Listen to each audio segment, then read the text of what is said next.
달라스 윌라드의 하나님의 모략이라는 책에 참된 부요를 누리는 자, 팔복의 수수께끼라는 챕터의 글을 읽어드리겠습니다.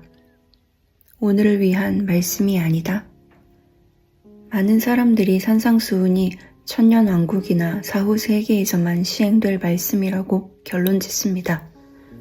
이는 하나님 나라에 들어가는 것이 은혜의 문제가 아니라 특별한 조건을 성취하는 문제라고 보는 통상적인 팔복 해석 때문입니다.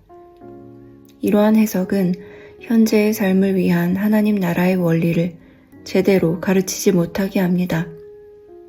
과거 복음주의자들이 사회 복음을 전한다고 오해받으면서까지 사회 개혁을 강조했던 것은 바로 이러한 현실 도피적인 해석 때문이었습니다.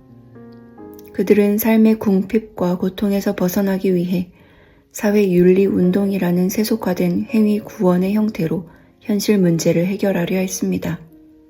그러나 성경 전체의 분명한 취지는 예수님의 가르침이 오늘의 삶을 위해 주어진 것이라는 사실입니다.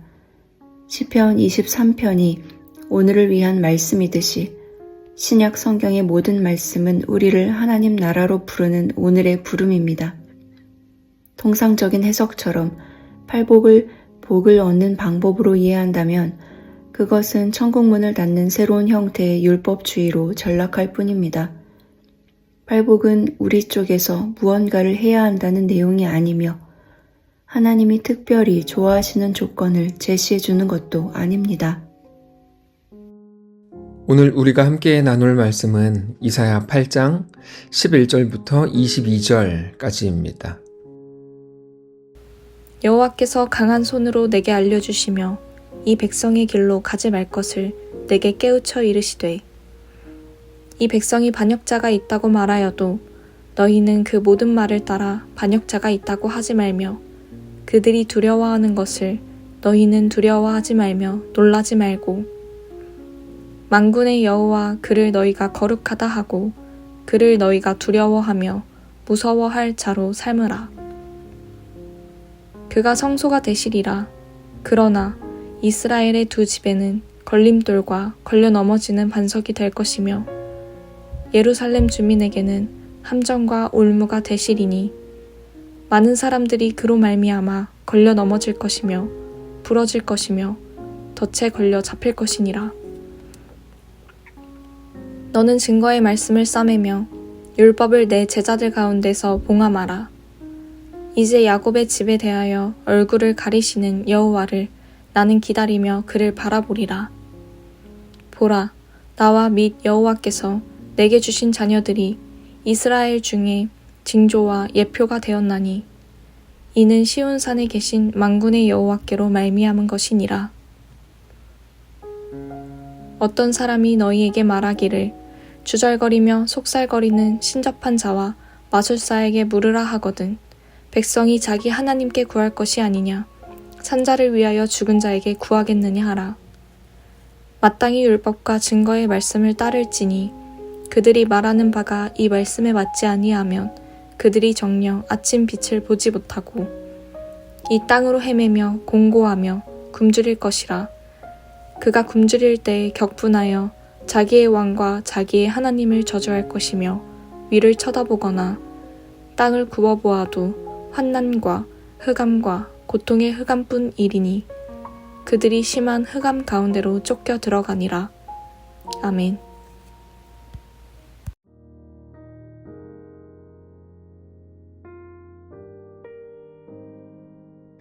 오늘 본문 당시 유다 백성은 북이스라엘과 아람의 위협 속에서 불안에 휩싸여 있었습니다.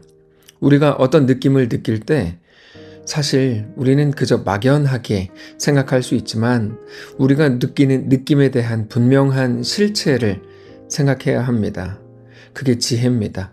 그저 막연한 느낌으로 놔둘 필요가 없고 실체를 알면 조금 달라집니다. 유다 백성들이 느꼈던 불안에는 분명한 실체가 있었습니다. 그건 매우 정치적이고 현실적인 두려움이었습니다. 북이스라엘과 아람의 위협 때문이었죠. 사람들은 모두가 음모론을 펼쳤고 누가 누구를 공격할지, 어느 나라와 그러므로 우리가 동맹해야 살아남을 수 있을지에 대해서 늘 논의했습니다. 사실 지금 시대와 전혀 다를 게 없었죠. 그들의 대화 속에서, 그들의 언어 속에서, 그들의 머릿속에서 이미 하나님이 사라진 지 오래였습니다. 그게 그들이 느낀 두려움의 실체였습니다. 하나님은 그 현실 속에서 이사야에게 말씀하시는 것이 오늘의 본문입니다.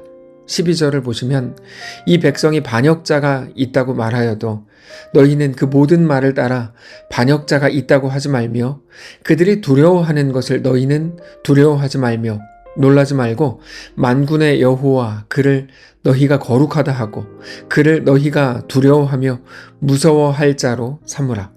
백성들이 반역자라고 몰아세우는 사람, 나라를 팔아먹는 매국노라고 부르는 사람이 있을 건데 그가 바로 이사야였습니다. 그리고 뿐만 아니라 그 시대 같이 활동했던 아모스와 예레미야도 똑같은 처지에 놓여 있었습니다. 그런데 그런 말을 들으면 마치 자기 스스로도 진짜 매국노일 수 있다고 생각하는데 그러지 말라는 겁니다. 그들은 지금 하나님의 말씀을 전하고 있습니다. 그 하나님의 말씀이 당장의 눈으로 보기에는 하나도 세상에 유익하지 않은 것처럼 보일 수 있습니다. 그래서 사람들은 이사야와 선지자들을 보면서 반역자, 매국노라고 몰아세웠던 겁니다. 그런데 하나님은 이사야가 전혀 그렇지 않다고 말씀하십니다.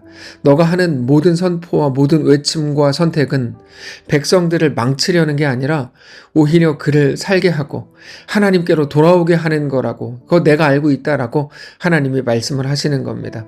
그러면 백성들은 왜 그렇게 반역자이고 나라를 팔아먹는 놈이라고 욕을 하는 걸까요? 그건 그들 속에 두려움이 있기 때문입니다. 그들은 눈에 보이는 북이스라엘과 아람의 연합, 국제 정세, 정치적인 문제와 경제적인 문제들 때문에 그렇게 눈에 보이는 것들 때문에 두려움이 점점 쌓여가는데 그것들은 이사야도 다 보고 있는 것들입니다. 동시대에 살았으니까요. 그런데 하나님은 이사야에게 그런 것들 때문에 두려워하지 말라고 말씀하십니다. 그것들 때문에 두려워하거나 놀랄 필요가 전혀 없다는 겁니다. 너가 정말 두려워해야 되는 건 강대국이나 너희를 좌우할 수 있을 것처럼 보이는 거대한 것들이 아니라 오직 그들을 지으시고 다스리시고 왕이 되시고 아버지가 되시고 주인이 되시는 하나님 한 분이라고 말씀하시는 겁니다. 그런데 우리가 늘 경험하듯이 믿음을 가진 자가 하나님을 모르는 세상 한가운데 살아가는 것은 너무나 어려운 일입니다. 같은 것을 보면서 다른 것을 말해야 하고 같은 공간에서 다른 믿음을 가지고 있어야 하기 때문입니다. 그것도 하나님이 아십니다. 그래서 하나님은 이사야에게 분리된 삶을 명령하십니다. 분리된 삶이라는 건 세상에 동조하지 않는 겁니다. 세상은 언제나 우리 그리스도인들도 자기들과 같아지기를, 같은 감정을 느껴주기를 요구합니다. 자기들이 피리를 불 때 함께 춤추고 그들이 울 때 같이 울어주기를 요구합니다. 그건 심지어 하나님이신 예수님에게도 요구했던 내용이었습니다. 그러다가 예수님이 계속해서 눈에 보이는 게 아니라 하나님 나라를 말씀하시니까 그들은 결국 예수님을 미친 사람이라고 조롱했고 십자가에 죽였습니다. 우리 하나님께서도 오늘 본문을 통해서 세상에게 동조하지 말라고 말씀하십니다. 그들이 느끼는 정치와 국제 정세로 인한 두려움은 공동체를 지배하는 힘이었지만 하나님의 사람은 그 흐름에 참여할 수 없습니다. 세상이 두려움으로 움직일 때 믿음의 사람은 하나님 중심으로 서야 합니다. 그런데 우리가 여기에서 잘 들여다보아야 하는 게 있는데 하나님은 이사야에게 단순히 두려움을 버리라고 하시는 게 아니고 두려움의 방향을 바꾸라고 하신다는 겁니다. 너 두려워하지 말라가 아니고 너 하나님을 두려워해야 된다라는 거죠. 인간은 그러고 보면 두려움을 없앨 수 없습니다. 다만 무엇을 향한 두려움을 갖는가 하는 것입니다. 하나님을 두려워한다는 건 하나님의 크심을 인정한다는 뜻입니다. 하나님의 크심, 하나님의 다르심, 하나님의 완전하심과 하나님의 왕되심을 인정할 때 인간의 두려움은 언제나 제자리를 찾습니다. 하나님을 두려워하지 않는 사람은 결국 세상을 두려워하게 되지만 하나님을 두려워할 때 가장 질서 잡힌 삶을 살게 됩니다.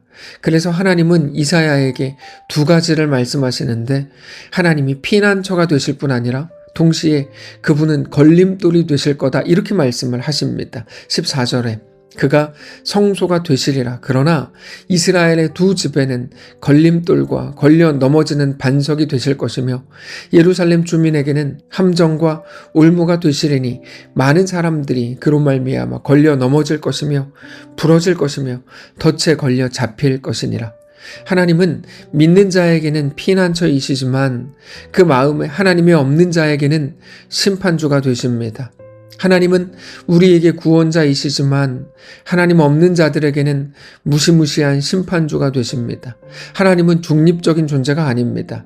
중립적이라는 말은 어떤 인격이나 감정이나 그런 것들이 없이 그저 잘하면 상 주고 잘못하면 벌을 주는 상벌의 기계 같은 겁니다. 중립적이죠. 굉장히 객관적입니다. 그런데 하나님은 그렇지 않습니다. 하나님은 우리의 아버지이십니다. 아버지는 절대로 자녀에게 중립적일 수 없습니다. 자녀를 특별히 사랑하고 자녀만 훈계합니다. 그게 사랑입니다. 그분이 우리의 하나님이십니다. 하나님은 우리에게 늘 선택을 요구하십니다. 하나님이 그 마음의 주인이시든지 또는 세상이 주인이든지 둘 중 하나입니다.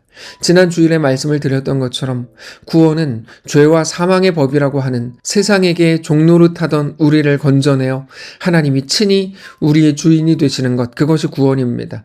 죽어서 천국 가는 문제가 아니라 하나님의 백성이 되는 문제라는 것을 알아야 합니다. 그렇게 우리가 하나님의 다스리심 앞에 온전히 엎드려야 하는 겁니다. 하나님의 다스리심을 받는 방법은 하나님의 말씀을 굳게 잡는 겁니다. 16절부터 보시면 너는 증거의 말씀을 싸매며 율법을 내 제자들 가운데에서 봉함하라. 이제 야곱의 집에 대하여 얼굴을 가리시는 여호와를 나는 기다리며 그를 바라보리라. 보라, 나와 및 여호와께서 내게 주신 자녀들이 이스라엘 중에 증표와 예표가 되었나니 이는 시온산에 계신 만군의 여호와께로 말미암은 것이니라.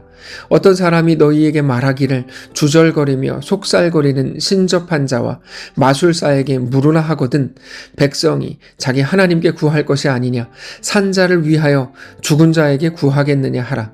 마땅히 율법과 증거의 말씀을 따를지니 그들이 말하는 바가 이 말씀에 맞지 아니하면 그들이 정녕 아침빛을 보지 못하고 이 땅으로 헤매며 곤고하며 굶주릴 것이라. 그가 굶주릴 때에 격분하여 자기의 왕과 자기의 하나님을 저주할 것이며 위를 쳐다보거나 땅을 굽어보아도 환난과 흑암과 고통의 흑암뿐이리니 그들이 심한 흑암 가운데로 쫓겨 들어가리라. 하나님의 말씀을 따르지 않으면 그들에게는 아침빛이 없다 이렇게 말씀하십니다. 우리가 따라야 하는 건 세상의 소문이나 인간의 감정으로 시작되는 어떤 판단이 아닙니다. 하나님의 말씀을 기준으로 살아야 합니다. 우리에게 지금 더 필요한 건 현실에 대한 철저한 분석이 아니라 하나님의 말씀 앞에 그저 엎드리는 겁니다. 세상에서는 전혀 맞지 않는 말씀이겠죠. 세상은 오히려 조롱하고 비웃을 만한 메시지일지도 모릅니다. 그러나 우리는 세상이 불안할수록 하나님의 말씀이 더욱더 선명한 기준이 된다는 것을 알아야 합니다. 물론 세상은 위기 속에서 다른 소리를 들었고 그것들을 따랐습니다. 오늘 본문에 나오는 것처럼 점쟁이, 신접한 자, 귀신의 소리를 따랐습니다. 사람들은 어두운 시대일수록 이상한 확신을 찾습니다. 그러나 하나님은 백성이 자기의 하나님께 구할 것이 아니냐라고 말씀하십니다. 오늘 우리의 삶을 온전히 돌아보아야 합니다. 사람은 불안할수록 통제할 수 있는, 통제당할 만한 무언가를 찾습니다. 그래서 예배보다 정보를, 기도보다 방법을 찾습니다. 신앙이 약해질수록 인간은 현실의 불확실성을 통제하려고 합니다. 그러나 하나님을 신뢰하지 않는 통제는 결국 더 큰 혼란을 낳습니다. 하나님은 이사야를 통해 하나님의 말씀을 따르라 라고 말씀하십니다. 말씀으로 현실을 해석하지 않으면 세상의 소리가 기준이 됩니다. 하나님을 떠난 세상은 언제나 어둠으로 끝납니다. 사람들은 하늘을 바라보지만 답이 없고 땅을 살피지만 길이 없습니다.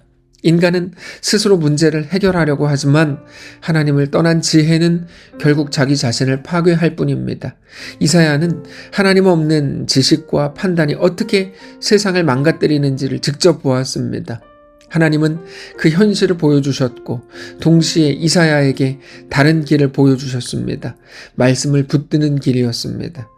이사야가 그 말씀을 붙들었기 때문에 어둠 속에서도 흔들리지 않을 수 있었습니다. 사랑하는 성도 여러분, 오늘 우리의 삶을 하나님의 말씀 앞에서 다시금 정돈하시기를 바랍니다. 우리의 두려움의 방향이 바뀌어야 됩니다.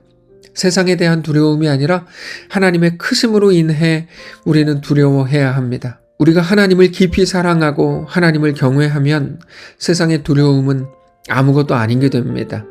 세상을 두려워하는 사람은 끊임없이 불안하지만 하나님을 경외하는 사람은 불안 속에서도 중심을 잃지 않습니다.